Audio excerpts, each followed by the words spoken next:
Hello everyone. तो आज हम शुरू करेंगे सॉल्यूशन चैप्टर का next topic that is routes law and vapour pressure. तो शुरू करते हैं वेपर प्रेशर। वेपर प्रेशर एक वो प्रेशर होता है जब वेपर्स प्रेशर लगाते हैं over the surface of liquid. कैसे लगाते हैं? सपोज ये कंटेनर है, इस कंटेनर के अंदर पहले लिक्विड भरा हुआ था, उस लिक्विड को हीट किया गया। हीट करने के बाद इसके वेपर्स बनने शुरू हो गए।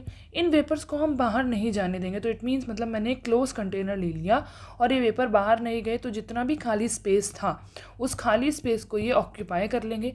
सारा का सारा इन्होंने ऑक्यूपाई कर लिया। उसके बाद ये जब बाहर नहीं जा पाएंगे तो ये वापस से क्या करेंगे, नीचे आएंगे और नीचे की तरफ आके लिक्विड के सरफेस पर ही प्रेशर लगाएंगे। उसी प्रेशर को कहा जाता है वेपर प्रेशर।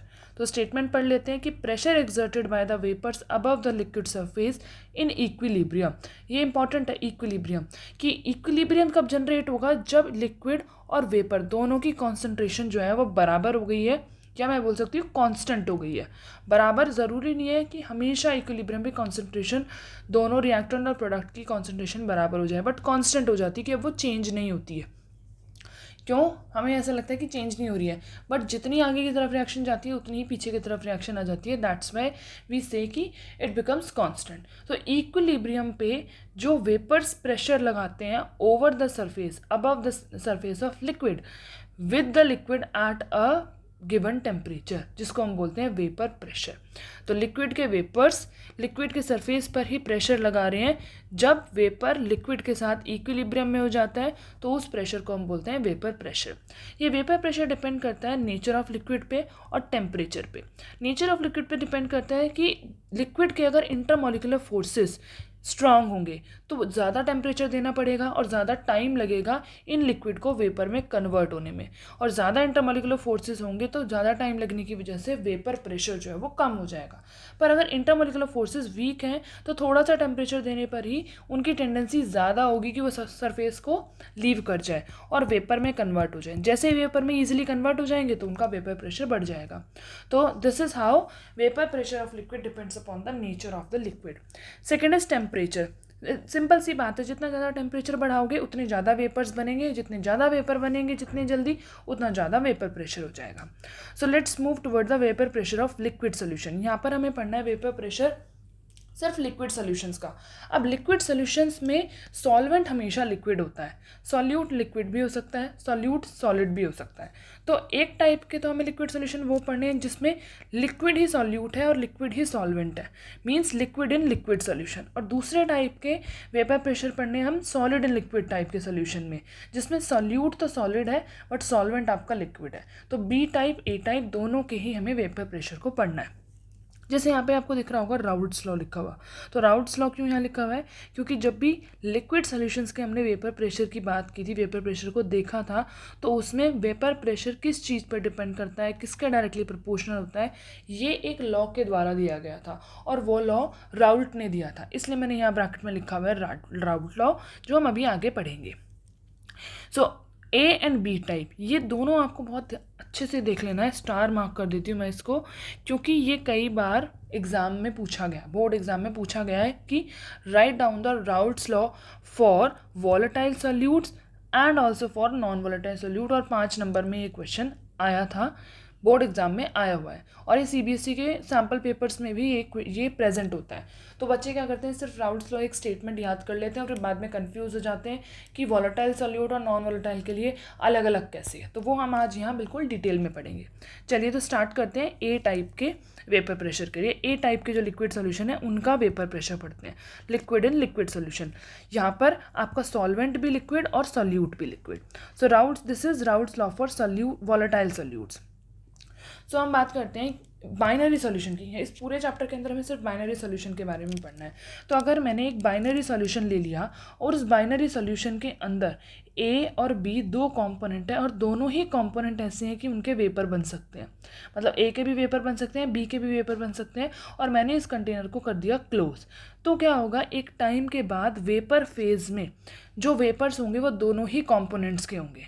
तो राउट्स लॉ क्या कहता है? राउट्स लॉ वॉलेटाइल कंपोनेंट के लिए स्टेट करता है कि जो पार्शियल वेपर प्रेशर है हर एक कंपोनेंट का इन अ सॉल्यूशन, एक सॉल्यूशन में जो मैंने ए और बी दोनों डाले हैं और दोनों के वेपर्स थे, इसमें दोनों के जो पार्शियली अपने अपने वेपर्स होंगे और अपने अपने वेपर्स अपना अपना कुछ पार्शियल प्रेशर क्रिएट करेंगे, तो वो पार्शियल प्रेशर जो है ना वो डायरेक्टली प्रोपोर्शनल होगा उस कंपोनेंट के मोल फ्रैक्शन के, कि उस कंपोनेंट का कितना अमाउंट उस सॉल्यूशन के अंदर प्रेजेंट है। तो सपोज मेरे सॉल्यूशन के अंदर मैंने दो कंपोनेंट लिए थे ए और बी, तो for component A vapour pressure क्या हो जाएगा, डायरेक्टली प्रोपोर्शनल हो जाएगा ए के मोल फ्रैक्शन के। बी के लिए क्या हो जाएगा, बी के मोल फ्रैक्शन के बराबर हो जाएगा, ये बी के मोल फ्रैक्शन के बराबर बी का पार्शियल वेपर प्रेशर और ए का ए के मोल फ्रैक्शन के बराबर। अब सिमिलरली जैसे हमने हेनरीज लॉ में पढ़ा था कि हम प्रोपोर्शनलिटी का साइन घटाएंगे तो कांस्टेंट लगाएंगे, जनरली भी हमें पता होता है कि हमें एक प्रोपोर्शनलिटी का साइन घटाएंगे तो हमें कांस्टेंट लगाना है। तो यहाँ से ये प्रोपोर्शनलिटी का साइन घटाओगे तो कांस्टेंट लगाओगे पी नॉट ए। अब भाई पी नॉट ए क्या है, पी नॉट ए है ए कॉम्पोनेंट का तब का प्रेशर जब सिर्फ सोल्यूशन के अंदर या एक कंटेनर के अंदर ओनली ए था, ओनली ए के वेपर्स थे, बी के वेपर साथ में नहीं थे, उस वेपर प्रेशर को हम बोलेंगे ए का प्योर कंपोनेंट का प्रेशर। तो P naught A is the partial pressure of pure component A, chi ए है मोल फ्रैक्शन, ठीक है। सिमिलरली कंपोनेंट बी के लिए जब हम लगाएंगे तो यहाँ प्रोपोर्शनलिटी कांस्टेंट हटाएंगे, साइन हटाएंगे तो कांस्टेंट लगाएंगे तो वो कांस्टेंट होगा पी नॉट बी। तो this is partial pressure of pure component B, means container के अंदर जब सिर्फ और सिर्फ बी के वेपर्स थे उसको हम बोलेंगे partial pressure of pure component B, क्योंकि बी के साथ अगर ए आ जाएगा ना तो इसका वेपर प्रेशर अलग हो जाएगा। क्यों हो जाएगा, देखो समझो, यहाँ पर अगर मैं एक कंटेनर के अंदर ए खाली रखती हूँ तो इस कंटेनर के अंदर जितनी भी खाली जगह है यहाँ पर सिर्फ और सिर्फ ऑक्यूपाई करेंगे ए के वेपर्स। अगर मैं खाली क्या कर रखती हूँ, बी रखती हूँ, तो यहाँ पर जितनी भी खाली जगह है यहाँ पर सिर्फ बी के वेपर्स होंगे, मतलब पूरी जगह फैल फैल के बी ही रहेगा। पर अगर कंटेनर के अंदर मैंने ए प्लस बी रख दिया तो जगह तो अब भी उतनी ही है, अब आधी आधी जगह हो जाएगी इनकी, आधी जगह में ए रहेगा आधी जगह में बी रहेगा। तो आधी जगह में बी और ए हो गए तो उनके वेपर्स भी आधे आधे हो गए और वेपर आधे हो गए तो प्रेशर भी पहले से कम हो गया। तो ये वाला जो प्रेशर है जब ए और बी साथ में होते हैं ये प्रेशर चेंज होता रहता है, डिपेंड करता है कि सॉल्यूशन के अंदर ए और बी का मोल फ्रैक्शन कितना है। पर जब मैं कंटेनर के अंदर सिर्फ और सिर्फ ए ही ले रही हूँ तो इसमें इसकी एक कॉन्सेंट्रेशन पे इसका वेपर प्रेशर कभी चेंज नहीं होगा, ये हमेशा कांस्टेंट रहेगा क्योंकि इसकी जगह कोई और आके ऑक्यूपाई नहीं करेगा। पर यहाँ पर ए और बी दोनों की अपनी अपनी जगह अलग अलग नहीं है, ए की जगह को इन्हें आधा आधा करना है, कहीं आधा आधा होता है, एक 1/3 ले लेता है, कभी एक 2/3 ले लेता है, तो यहाँ पर ये प्रेशर वेरी करता रहता है, बट ये प्रेशर हमेशा कांस्टेंट रहेगा। तो इसलिए हमने यहाँ पर कांस्टेंट को क्या रखा है, पी नॉट ए और पी नॉट बी। तो आई होप आपको ये समझ आ गया होगा। अब जो हमारा टोटल सोल्यूशन था, टोटल सोल्यूशन किसको मिलके बना है, ए और बी को मिलके बना है। तो कंपोनेंट ए के लिए प्रेशर निकाला मैंने ये, कंपोनेंट बी के लिए प्रेशर निकाला ये, तो टोटल प्रेशर क्या हो जाएगा, P total will be equal to P A plus P B. मतलब पी ए को हम क्या लिख सकते हैं, ये पी नॉट ए का ये, और पी बी को हम लिख सकते हैं ये। तो यहाँ मैंने पी ए और पी बी की वैल्यू को लिख दिया अकॉर्डिंग टू राउट्स लॉ। तो P T equals to P naught A chi A plus P naught B chi B, ये आ गया। अब हमें पता है कि जो मोल फ्रैक्शन है काई ए और काई बी, एक कंटेनर के अंदर सिर्फ दो ही कंपोनेंट है तो टोटल फ्रैक्शन कितना होगा, 1 होगा। तो काई ए और काई बी को मिला के 1 के बराबर आना चाहिए। तो मैं क्या कर रही हूँ, यहाँ पर सॉल्यूट की टर्म्स में टोटल प्रेशर निकाल रही हूँ। तो मैं काई ए की जगह पर क्या लिख सकती हूँ, 1 माइनस काई बी। तो हमारी इक्वेशन चेंज हो जाएगी, P naught A 1 minus chi B plus P naught B chi B. अब मैं यहाँ से काई बी को कॉमन ले लूँगी तो ये आ जाएगा P T equals to P naught A plus chi B P naught B minus P naught A. अब इस इक्वेशन से हम क्या कह सकते हैं, इस इक्वेशन से बनेगा ये वाला ग्राफ। इस इक्वेशन के अकॉर्डिंग अगर मैं काई बी की वैल्यू को चेंज करूँगी, काई बी क्या है मेरा, सोल्यूट का मोल फ्रैक्शन, अगर मैं इसको चेंज करती हूँ तो मेरा टोटल प्रेशर चेंज हो जाएगा। काई बी ले लो या काई 2 ले लो, ये मैंने पिक्चर एनसीईआरटी से उठाई है। एनसीईआरटी में 1 और 2 लिया जाता है, 1 फॉर सॉल्वेंट 2 फॉर सॉल्यूट। तो ये काई 2 और काई बी एक ही बात है, कुछ अलग बात नहीं है। अब यहाँ पर क्या कहा गया है कि स्टार्टिंग में 8.0 हम मान के चलते हैं, मैं इसको थोड़ा बड़ा कर लेती हूँ, हाँ जी अब आपको अच्छे से समझ आएगा। स्टार्टिंग में at T equals to zero क्या होगा, जब हमने ज़ीरो से शुरुआत की थी, एक कंटेनर के अंदर सपोज सिर्फ और सिर्फ सॉल्वेंट ही प्रेजेंट था, सिर्फ सॉल्वेंट प्रेजेंट था, तो सॉल्वेंट प्रेजेंट था तो सिर्फ सॉल्वेंट का ही मोल फ्रैक्शन होगा, तो सॉल्वेंट का मोल फ्रैक्शन 1 के बराबर हो जाएगा, सॉल्यूट था ही नहीं, तो काई 2 हो गया 0। जब सिर्फ और सिर्फ सॉल्वेंट था तो जो टोटल प्रेशर था सॉल्यूशन का वो किसके बराबर होगा, P1 नॉट के बराबर होगा, जो सॉल्वेंट का प्योर कॉम्पोनेंट का वेपर प्रेशर है वो इसके बराबर होगा P1 नॉट। अब कुछ टाइम बाद मैंने क्या करा, सॉल्यूट डालना शुरू कर दिया। जब मैं सॉल्यूट डालना शुरू करूँगी, जो प्योर कॉम्पोनेंट का प्रेशर था ये मैक्सिमम था, क्योंकि इस टाइम पे जब सॉल्यूट बिल्कुल ज़ीरो था तो इस टाइम पे जितना मैक्सिमम सॉल्वेंट के वेपर्स हो सकते हैं और वो वेपर प्रेशर लगा सकते हैं वो मैक्सिमम लगा रहे थे। इसके बाद जैसे ही मैंने यहाँ से काई 2 को बढ़ाना शुरू करा तो इसका वेपर प्रेशर 1 कंपोनेंट जो सॉल्वेंट है उसका वेपर प्रेशर धीरे धीरे धीरे धीरे घटता शुरू हो जाएगा, घटता चला जाएगा।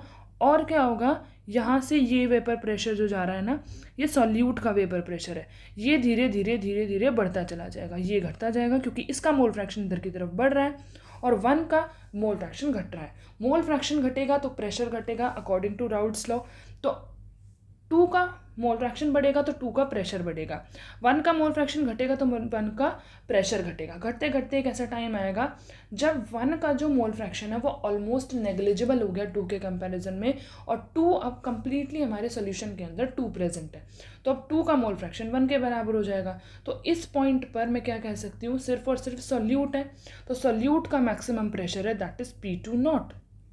ठीक है, तो अब ये वाला जो पॉइंट है इस पॉइंट पे मैक्सिमम प्रेशर है सॉल्वेंट का, इस वाले पॉइंट पर मैक्सिमम प्रेशर है जब सिर्फ कंटेनर के अंदर सॉल्यूट ही सॉल्यूट है, और जो हमारा पीटी होगा वो पीटी कहाँ लाई करेगा, इन दोनों के बीच में कहीं पर। अगर ये वाला मोल फ्रैक्शन की मैं बात कर रही हूँ, इस वाले मोल फ्रैक्शन में क्या है, इस वाले मोल फ्रैक्शन में काई 1 जो होगा कुछ ऐसे हो जाएगा, यहाँ 1 था इधर से इधर गया तो सपोज मैं बोल दूँ 0.9 के आसपास हो गया, और काई 2 0.1 के आसपास हो गया, तो उसके केस में इतना आपका टोटल प्रेशर होगा। अगर मैं आगे और बढ़ती हूँ, सपोज मैं यहाँ चली गई जहाँ पर काई 1 और काई 2 दोनों ही 0.5 हो गए बराबर बराबर, तो यहाँ के करस्पॉन्डिंग इतना आपका टोटल प्रेशर होगा। ठीक है, इसी तरह से हम आगे बढ़ते चले जाएंगे और हमारा टोटल प्रेशर P1 नॉट और P2 नॉट के बीच में कहीं पर लाई करेगा। तो आई होप आपको बहुत अच्छे से ये ग्राफ समझ में आ गया होगा। तो लेट्स मूव फर्दर नाउ।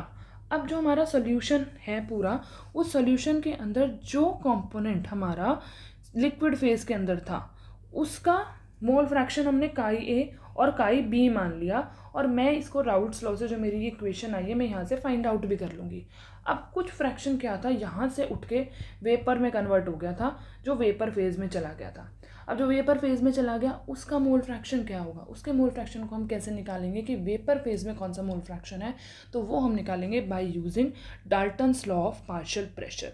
तो P A equals to Y A P total, Y A है आपका mole fraction of component A in vapour phase, तो यहाँ से मैं ये निकालूंगी। पी ए मुझे पता है, पी ए में फाइंड आउट कर सकती हूँ P naught A chi A Raoult's law के अकॉर्डिंग।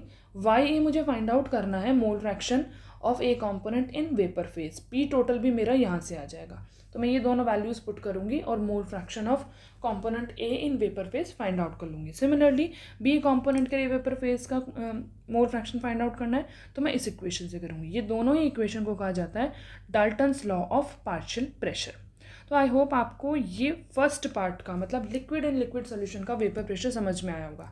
तो अगर आपसे क्वेश्चन में पूछा जाता है कि explain the Raoult's law for volatile solute, तो आपको ये पूरा एक्सप्लेन करना है, पूरा लिखना है, टोटल वेपर, सिर्फ इसको छोड़ दोगे, Dalton's law of partial pressure को इसको नहीं लिखोगे, यहाँ तक आप पूरा लिख के आओगे विद दिस ग्राफ। ठीक है, 3 नंबर तो इसी के होते हैं, क्योंकि सेकंड वाला जो पार्ट है ना, सेकंड वाला पार्ट बहुत छोटा सा है। अब हम बात करते हैं Raoult's law for non volatile solute. Non volatile solute का क्या मतलब है कि हमने कंपोनेंट लिया, ए लिया, बी लिया, ए हम मान के चलते हैं सॉल्वेंट है, बी मान के चलते हैं सॉल्यूट है। अब अगर मेरा ए सॉल्वेंट जो है वो लिक्विड है और बी मेरा सॉल्यूट सॉलिड है, तो सॉलिड जैसे शुगर डाल दिया, यूरिया डाल दिया, ये जनरली नॉन वोलेटाइल सोल्यूट होते हैं। तो अगर सोल्यूट मेरा नॉन वोलेटाइल है तो इनके वेपर नहीं बनेंगे। अब क्या होगा, वेपर नहीं बनेंगे तो एक कंटेनर के अंदर, ये मैंने कंटेनर ले लिया, यहाँ सरफेस पर मॉलिक्यूल्स दोनों के होंगे, ए के भी होंगे, बी के भी होंगे। सपोज मैं यहाँ जिसमें डॉट लगा रही हूँ वो ए के हैं, फिर बी के हैं, फिर ए के हैं, फिर बी के हैं, ए के हैं, फिर बी के हैं, ए के हैं, फिर बी के हैं। अब इसमें से सिर्फ और सिर्फ जो है वो ए ये वाला वेपर में कन्वर्ट हो सकता है, बाकी ये जो खाली वाले हैं ना ये वेपर में नहीं कन्वर्ट हो सकते। तो क्या होगा, जिस पॉइंट पर, जिस टेम्परेचर पर जब कंटेनर में खाली ए प्रेजेंट था, तो उस पॉइंट पर ये सारे के सारे यहाँ से वेपर में कन्वर्ट हो रहे थे और वेपर प्रेशर क्रिएट कर रहे थे, अच्छे से वेपर प्रेशर क्रिएट कर रहे थे। तो जिस टेम्परेचर पर ये वेपर प्रेशर यहाँ जितना क्रिएट कर रहे थे, अब उस टेम्परेचर पर यहाँ पर उतना वेपर प्रेशर क्रिएट नहीं होगा। क्यों नहीं होगा? क्योंकि सरफेस में यहाँ पर ए के साथ बी भी है और बी इसका साथ नहीं दे रहा, बी वेपर्स नहीं बना रहा। तो जितने टेम्परेचर पर यहाँ पर ज़्यादा वेपर प्रेशर था उतने ही टेम्परेचर पर यहाँ पर वेपर प्रेशर कम होगा। बेशक यहाँ पर भी ए के वेपर बन रहे हैं और यहाँ भी ए के वेपर बन रहे हैं। क्यों नहीं यहाँ पर ज़्यादा बनेंगे? क्योंकि यहाँ जो नॉन वॉलेटाइल सोल्यूट है वो सरफेस को ऑक्यूपाई करके इनके वेपर्स को बनने नहीं दे रहा। तो इससे मैं क्या कह सकती हूँ कि अब जिस टेम्परेचर पे पहले ज़्यादा वेपर प्रेशर बन रहे थे अब उतने नहीं बन रहे हैं। तो जिस टेम्परेचर पे पहले वेपर प्रेशर एटमॉस्फेरिक प्रेशर के बराबर हो गया था और हमारा सोल्यूशन बॉईल करना शुरू कर गया था। आई होप आपको ये पता होगा। अगर आपको नहीं पता तो मैं ये बता देती हूँ कि जिस टेम्परेचर पर हम जब एक क्लोज कंटेनर लेके चलते हैं और यहाँ पर हमारे वेपर्स बनने होते हैं, ये वेपर जो वेपर प्रेशर क्रिएट करते हैं, ये वेपर प्रेशर जब बाहर के एटमॉस्फेरिक प्रेशर से बराबर हो जाता है तब ये सॉल्यूशन बॉईल करना शुरू करता है, उससे पहले नहीं करता। और उसी टेम्परेचर को हम बोलते हैं बॉइलिंग पॉइंट, जिस टेम्परेचर पे the vapour pressure of this solution becomes equal to atmospheric pressure, that is 1 atm। तो अब पहले जब मेरे पास सिर्फ और सिर्फ सॉल्वेंट था तब जल्दी टेम्परेचर पर वेपर बनना शुरू हो गए होंगे और जल्दी टेम्परेचर पर वेपर प्रेशर बराबर हो गया होगा एटमॉस्फेरिक प्रेशर पे। पर अब अगर मैंने सरफेस में ए के साथ बी भी लगा दिया तो मेरे वेपर प्रेशर उस टेम्परेचर पर कम बन रहे हैं, तो मेरा क्या हो जाएगा, बॉइलिंग पॉइंट आगे खिसक जाएगा। बॉइलिंग पॉइंट आगे क्यों खिसका? क्योंकि वेपर प्रेशर हो गया कम। तो मैं क्या बोल सकती हूँ, वेपर प्रेशर के साथ साथ मेरा बॉइलिंग पॉइंट भी चेंज हो जाता है। और कैसे चेंज होता है? इनवर्सली प्रोपोर्शनल होता है। तो इसके केस में अब सिर्फ वेपर बनाने वाला कौन है? ए कंपोनेंट वेपर बनाने वाला है। तो टोटल प्रेशर किसके बराबर हो जाएगा? हमारा टोटल प्रेशर किसके बराबर होता है? P A plus P B. पर पी बी तो कुछ कर ही नहीं रहा, पी बी तो कोई प्रेशर ही नहीं क्रिएट कर रहा। तो सिर्फ और सिर्फ टोटल प्रेशर बराबर हो जाएगा पी ए के। और पी ए इक्वल्स टू होता है according to Raoult's law P naught A chi A. इसलिए ग्राफ भी जो बनेगा वो सिर्फ और सिर्फ मोल फ्रैक्शन ऑफ सॉल्वेंट के साथ बनेगा कि सॉल्वेंट का मोल फ्रैक्शन बढ़ रहा है तो वेपर प्रेशर बढ़ रहा है, तो सिंगल एक ग्राफ होगा। ये ऐसे घटने वाला कोई ग्राफ नहीं होगा क्योंकि दूसरा कंपोनेंट कुछ भी वेपर क्रिएट ही नहीं कर रहा। तो ये सिंपल सा है routes law for non volatile solute. ये इंपॉर्टेंट पॉइंट फर्स्ट भी मैंने आपको समझा दिया कि जैसे जैसे वेपर प्रेशर कम होता है वैसे वैसे बॉइलिंग पॉइंट बढ़ जाता है, क्योंकि वेपर प्रेशर कम होगा तो लेट आपका वेपर प्रेशर एटमॉस्फेरिक प्रेशर के बराबर होगा। लेट बराबर होने का मतलब क्या है? उसका और टेम्परेचर चाहिए और टाइम चाहिए। तो अगर पहले 60 डिग्री सेल्सियस पे अगर कोई वेपर प्रेशर एटमॉस्फेरिक प्रेशर के बराबर हो जा रहा था, अब उसको 80 चाहिए या उसको 90 चाहिए। तो क्या हो गया, 60 से 80-90 पे पहुंच गया तो बॉइलिंग पॉइंट बढ़ गया। क्यों बढ़ गया? अगर क्योंकि वेपर प्रेशर घट गया। तो on increasing vapour pressure boiling point decreases, on decreasing vapour pressure boiling point increases. So on putting a non volatile solute in a volatile solvent then vapour pressure of solution decrease हो जाता है। तो हम कह सकते हैं कि ऐसे केस में जब हमने नॉन वोलेटाइल सॉल्यूट डाला तो बॉइलिंग पॉइंट आपका बढ़ जाएगा। Boiling point is that temperature at which vapor pressure becomes equal to the atmospheric pressure. So let's move further. So next is Raoult's law. Raoult's law is a special case of Henry's law.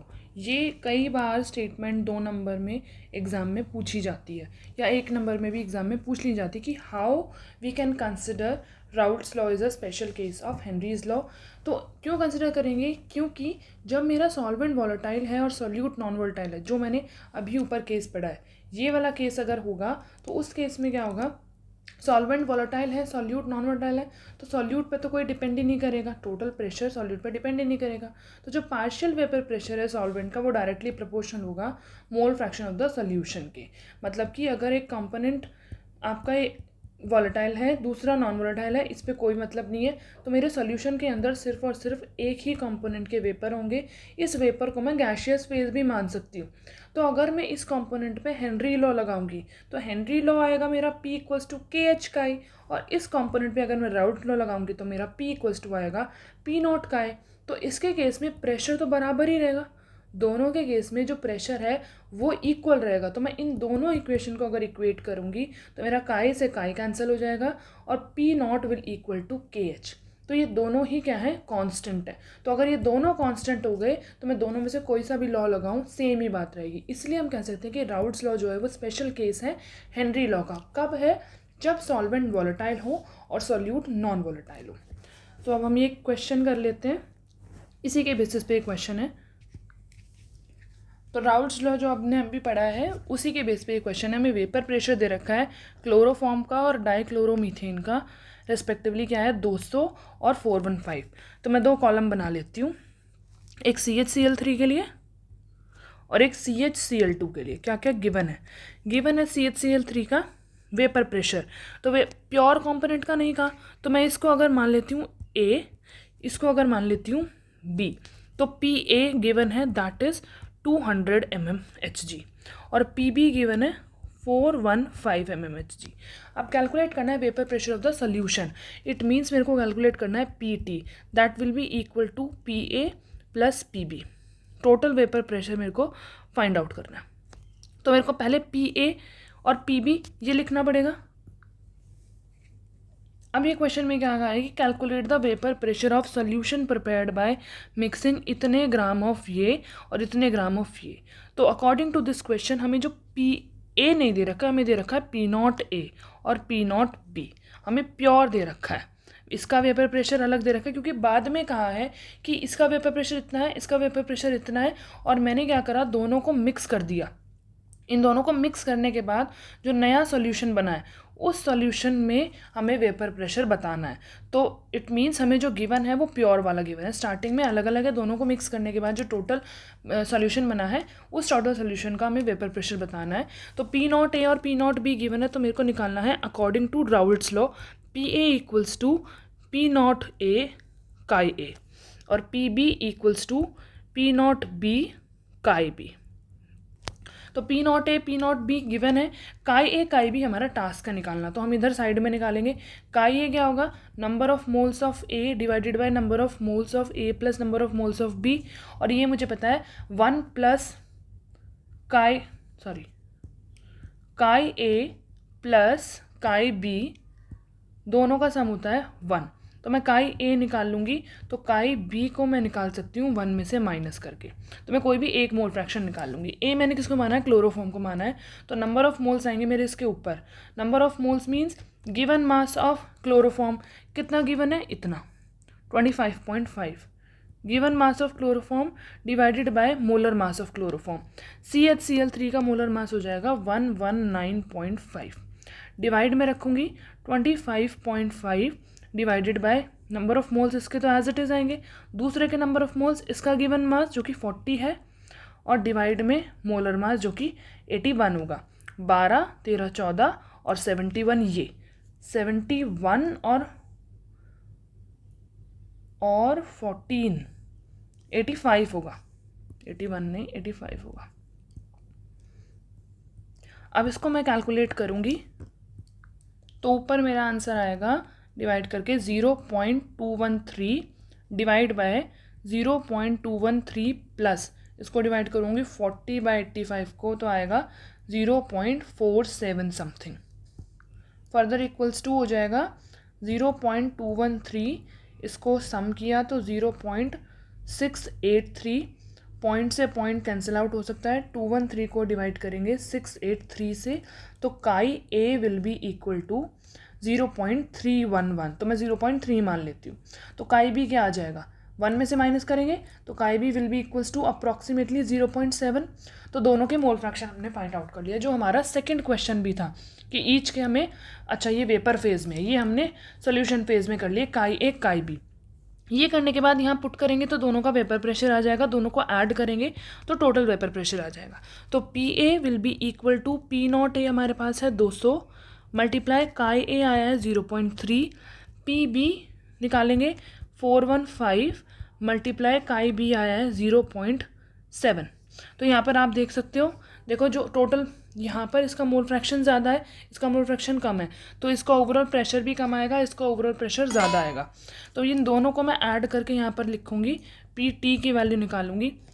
यहाँ से मेरा इसको multiply करूँगी, आ जाएगा मेरा 60 plus इन दोनों को multiply करने पे आएगा 290.5, ऐड करूँगी तो ये आ जाएगा मेरा टोटल प्रेशर 350.5, और यूनिट लगानी नहीं भूलनी है, mmHg में हमारा प्रेशर था, तो टोटल प्रेशर भी इसी में आएगा।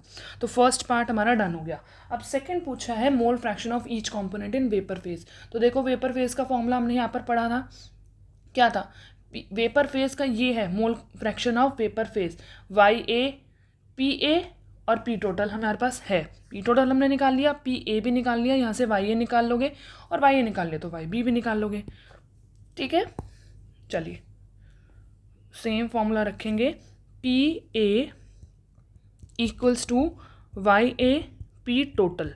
PA मेरे पास ये यहाँ से 60 आया, 60 equals to YA find out करना है, PT आ गया 350.5। फर्दर कैलकुलेट करे जाएगा तो YA आ जाएगा 60 डिवाइडेड बाय 350.5, तो ये आ जाएगा 0.17 के आसपास। और YB इसमें से माइनस कर लो, क्योंकि ये भी तो मोल फ्रैक्शन ही है, माइनस कर लो, या अगर आपको कैलकुलेट करना है तो आप कैलकुलेट भी करके दिखा सकते हो। तो हम ये माइनस करके भी निकाल सकते हैं, कैलकुलेट करके भी आ सकता है। माइनस करके निकालेंगे तो YB आपका 1 में से माइनस करोगे तो आ जाएगा 1 माइनस 0.17, तो ये 0.83 आ जाएगा। ठीक है, ये आ जाएगा आपका YB, क्योंकि ये भी तो मोल फ्रैक्शन, इसका भी टोटल सम 1 होगा। कैलकुलेट करके निकालना है, कैलकुलेट करके निकाल लो। PB इक्वल्स टू, हम ये Dalton's law of partial pressure का फॉर्मूला लगाएंगे, PP equals to YB dot P total. तो PB हमने निकाला था यहाँ पर ऊपर, ये था आपका, ये आया था 290.5, तो 290.5 इक्वल्स टू YB हमें फाइंड आउट करना है, P टोटल था मेरा 350.5। अब मैं YB निकालूंगी डिवाइड करके 290.5 डिवाइडेड बाय 350.5, तो इक्वल्स टू यहाँ पर भी आएगा आंसर आपका 0.83। तो YB आ गया, YA आ गया, हमारा पूरा क्वेश्चन सॉल्व हो गया।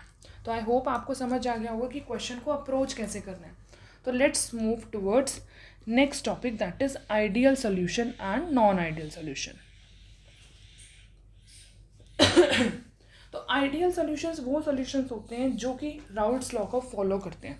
जो हमने अभी राउल्ट्स लॉ पढ़ा है उसको कम्प्लीटली अगर फॉलो करेंगे 100%, तो उन सॉल्यूशंस को हम बोलते हैं राउल्ट्स लॉ, उन सॉल्यूशंस को हम बोलते हैं आइडियल सॉल्यूशन, और अगर वो फॉलो नहीं करते तो उनको हम बोलते हैं नॉन आइडियल सॉल्यूशंस।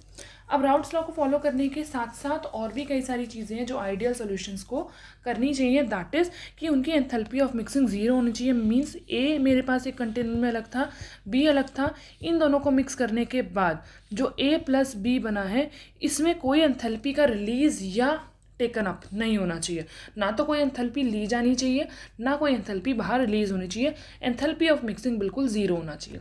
सेकंड, इसी तरह से अगर मैंने ए और बी को मिक्स करा है तो वॉल्यूम में कोई चेंज नहीं आना चाहिए। जितना टोटल वॉल्यूम पहले था अब ना तो वॉल्यूम बढ़ना चाहिए ना वॉल्यूम घटना चाहिए। इट मीन्स ना तो कोई रिएक्शन होनी चाहिए उसके अंदर, मतलब डिसोसिएशन टाइप भी कोई रिएक्शन नहीं होनी चाहिए कि वॉल्यूम बढ़ जाए, एसोसिएशन टाइप भी कोई रिएक्शन नहीं होनी चाहिए कि वॉल्यूम घट जाए। Means components do not react with each other.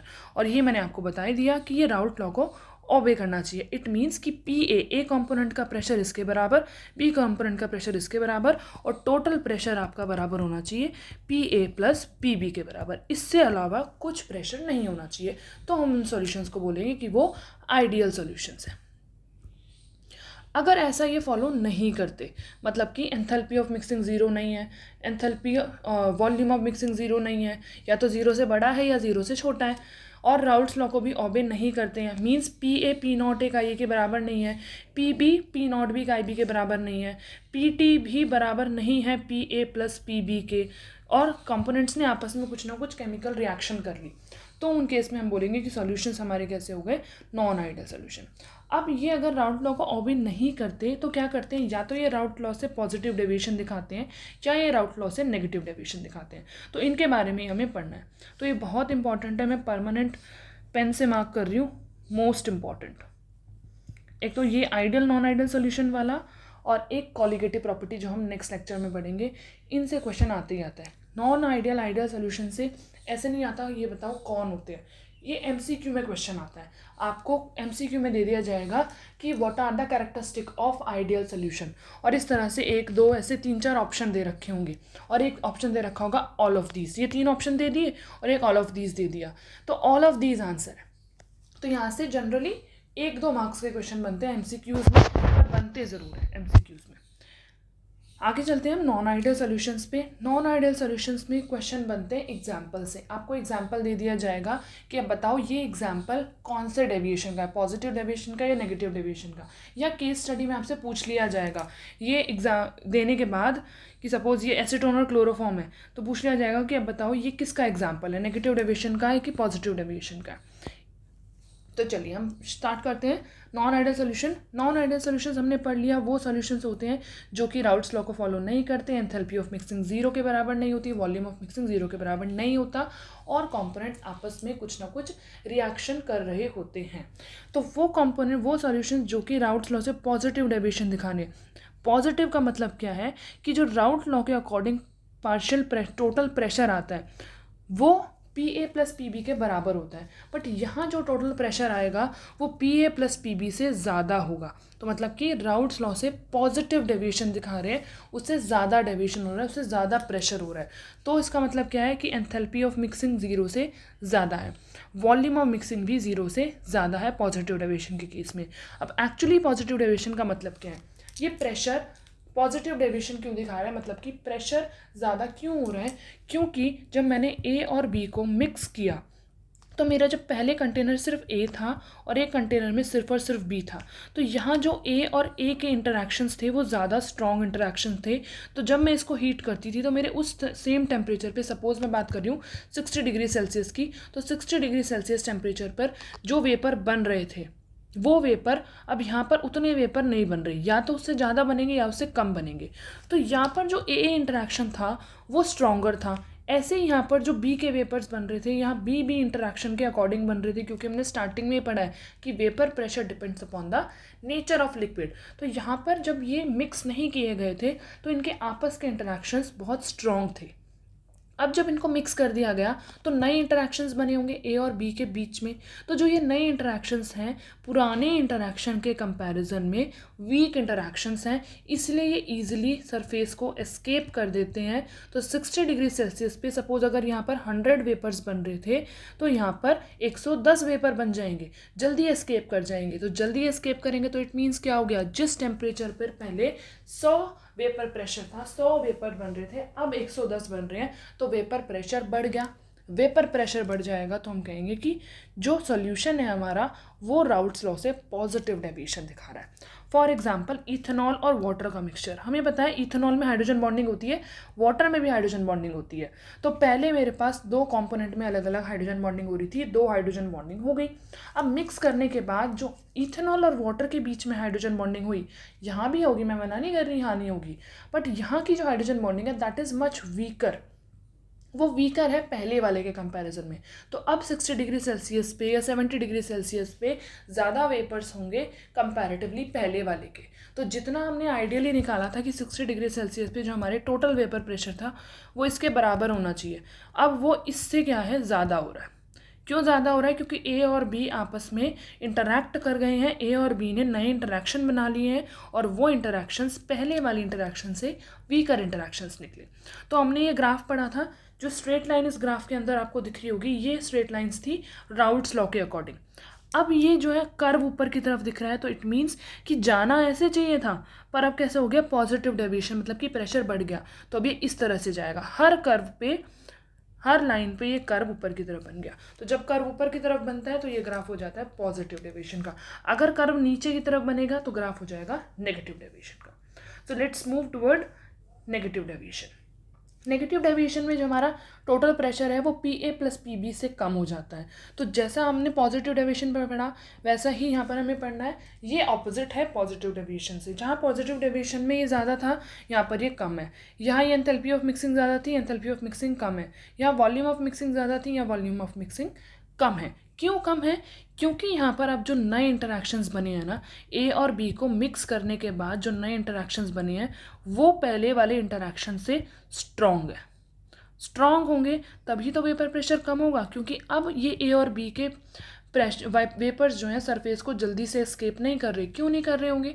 क्योंकि A और B के बीच में स्ट्रॉन्ग इंटरेक्शंस बन गए। तो अगर 60 डिग्री सेल्सियस पे 70 डिग्री एक स्पेसिफिक टेम्परेचर पर पहले जितने प्रेशर्स क्रिएट हो रहा था, जितने वेपर्स बन रहे थे, उतने वेपर अब नहीं बन रहे, क्योंकि अब का जो नया इंटरेक्शन आया है A और B के बीच में बना है वो स्ट्रॉन्ग है कंपैरेटिवली पहले वाले के। तो फिर यहाँ पर क्या हो जाएगा, जो अब जनरेट होने वाला वेपर प्रेशर है वो राउल्ट लॉ के अकॉर्डिंग जो वेपर प्रेशर आना चाहिए था उससे कम हो जाएगा, क्योंकि इंटरैक्शंस हो गए, केमिकली रिएक्ट कर गए और नए इंटरैक्शन स्ट्रॉन्ग बन गए, इसलिए ये आता है। For example phenol and aniline. Phenol is this, aniline is this. Aniline में कोई पहले हाइड्रोजन बॉन्डिंग नहीं थी, फिनॉल में भी अपनी कोई हाइड्रोजन बॉन्डिंग इतनी स्ट्रॉन्ग नहीं थी, बट जब मैंने इन दोनों को मिक्स करा तो इनमें आपस में हाइड्रोजन बॉन्डिंग होती है। आपस में हाइड्रोजन बॉन्डिंग होगी तो एक नई हाइड्रोजन बॉन्डिंग एस्टेब्लिश हुई है, नई इंटरैक्शन है, स्ट्रॉन्ग इंटरैक्शन है। तो ये एग्जांपल हो जाएगा आपका नेगेटिव डेविएशन का। सिमिलरली एसीटोन में पहले कोई हाइड्रोजन बॉन्डिंग नहीं थी, क्लोरोफॉर्म में कोई हाइड्रोजन बॉन्डिंग नहीं थी, पर जब मैंने एसीटोन और क्लोरोफॉर्म को मिक्स किया, नया सॉल्यूशन बनाया, तो एक नई इंटरमोलिकुलर हाइड्रोजन बॉन्डिंग होनी शुरू हो गई। तो इसलिए मैं बोल सकती हूँ कि इन सॉल्यूशन का जो वेपर प्रेशर है वो राउट लॉ के अकॉर्डिंग वेपर प्रेशर से कम आएगा, क्योंकि because of the strong interactions between A and B अब ये सरफेस को ईजिली एस्केप नहीं करेंगे तो एक स्पेसिफिक टेम्परेचर पर वेपर प्रेशर कम जनरेट होगा। तो इसलिए हम कह सकते हैं कि ऐसे सॉल्यूशंस नेगेटिव डेविएशन शो करेंगे राउट्स लॉ से। जैसे आप ग्राफ में देख सकते हो, मैंने आपको अभी बताया कि अगर नीचे की तरफ जाएगा तो वो नेगेटिव डेविएशन का ग्राफ है। जो ये डॉटेड लाइंस हैं ग्रीन कलर की, ये आइडियल सॉल्यूशन के लिए जो राउट्स लॉ को फॉलो करते हैं। जो नेगेटिव डेविएशन दिखाते हैं वो नीचे की तरफ जाएंगे, जो पॉजिटिव डेविएशन दिखाते हैं वो ऊपर की तरफ जाएंगे। तो हर लाइन में ग्राफ नीचे की तरफ जाएगा, क्योंकि ये सॉल्यूशन अब नेगेटिव डेविएशन दिखा रहा है।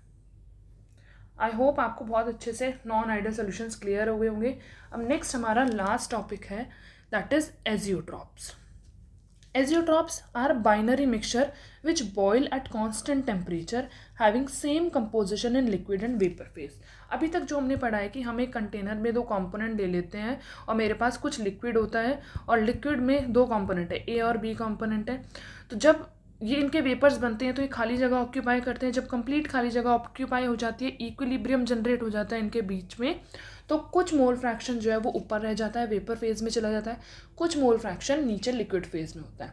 तो एजियोट्रॉप्स ऐसे मिक्सचर्स होते हैं, ऐसे बाइनरी मिक्सचर होते हैं जो एक कांस्टेंट टेम्परेचर पे बॉयल करते हैं और इनका वेपर प्रेशर, जो इनका कंपोजिशन है लिक्विड फेज में और वेपर फेज में, जब ये इक्विलिब्रियम जनरेट हो गया तो वेपर और लिक्विड फेज दोनों में कंपोजिशन सेम होता है। उन मिक्सचर्स को हम बोलते हैं एजियोट्रॉप्स। ये भी हमारे नॉन आइडियल सॉल्यूशंस ही होते हैं। तो एजियोट्रॉप्स को हम फर्दर डिवाइड करते हैं मिनिमम बॉइलिंग एजियोट्रॉप और मैक्सिमम बॉइलिंग एजियोट्रॉप के अंदर। मिनिमम बॉइलिंग एजियोट्रॉप्स वो सॉल्यूशंस होते हैं जो कि शो करते हैं large positive deviation from routes law. जो अभी हमने पढ़ा कि जो पॉजिटिव डेविएशन शो करते हैं वो वाले सारे सॉल्यूशंस आएंगे मिनिमम बॉइलिंग एजियोट्रॉप के अंदर, और जो शो करते हैं नेगेटिव डेविएशन राउट्स लॉ से वो सारे के सारे आएंगे मैक्सिमम बॉइलिंग एजियोट्रॉप के अंदर। जैसे हमने यहाँ पॉजिटिव डेविएशन में एग्जांपल पढ़ा था इथेनॉल वाटर मिक्सचर, तो ये मिनिमम बॉइलिंग एजियोट्रॉप के एग्जाम्पल के अंदर आएगा। सिमिलरली ये बहुत फेमस एग्जाम्पल है, मैं इसको इस पेन से लिखती हूँ स्टार स्टार स्टार। बिल्कुल भी इस एग्जाम्पल को भूलना नहीं है। ये एग्जाम्पल नेगेटिव डेविएशन का एग्जाम्पल है और मैक्सिमम बॉइलिंग एजियोट्रॉप का एग्जाम्पल है। कई बार ये MCQ में या केस स्टडी में पूछा गया है। कभी तो ऐसा होता है कि नेगेटिव डेविएशन बोल देते हैं कि एग्जाम्पल लिखो, तो ये एग्जाम्पल लिखना है। कई बार एक बता दिया जाता है कि जो नाइट्रिक एसिड की बॉटल होती है उस नाइट्रिक एसिड की बॉटल पे लेबलिंग की जाती है कि 68% HNO3 होगा है उसमें और 32% वाटर होगा। तो which type of azeotrope it is, या एजियोट्रॉप आप पूरा केस स्टडी एजियोट्रॉप के बेसिस पे होगा। पहले आपसे पूछ लिया जाएगा what is azeotrope, then types पूछ लिए जाएंगे, देन एग्जाम्पल दे के पूछ लिया जाएगा कि ये एग्जाम्पल कौन से टाइप के एजियोट्रॉप का है या कौन सा डेविएशन दिखाता है, तो ये तो एग्जाम्पल बिल्कुल भूलना नहीं है, ठीक है। तो आई होप आपको एजियोट्रॉप भी क्लियर हो गया होगा।